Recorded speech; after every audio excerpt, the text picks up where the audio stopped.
National Charity, kailangan maganda ang boses mo dito. Baguhin mo. Sir Bodok, anong pangalan mo? Ano pangalan mo, sir?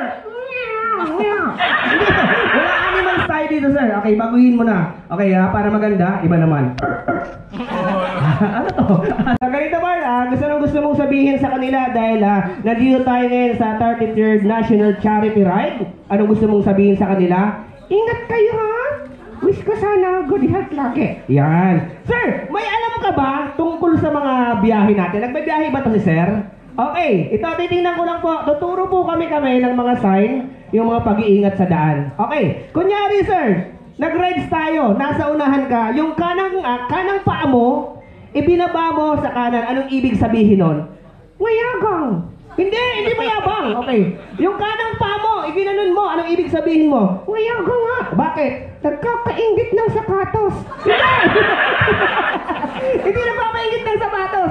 May ibig sabihin po nun, mag-ingat tayo, may lubak. Parang ganun po, no? Okay, ganun po yun. Hindi magpapaingit ng sapatos, no? Okay. Wag na tayo sa ganun. Okay. Pero kalokohan na. Okay. Okay na ba yan? Pwede na yan. Pero ano pa gusto mo sabihin? Ba't parang may gusto kong sabihin sa kagrupo mo? Lahat ng kagrupo ko, sasayaw. Wow!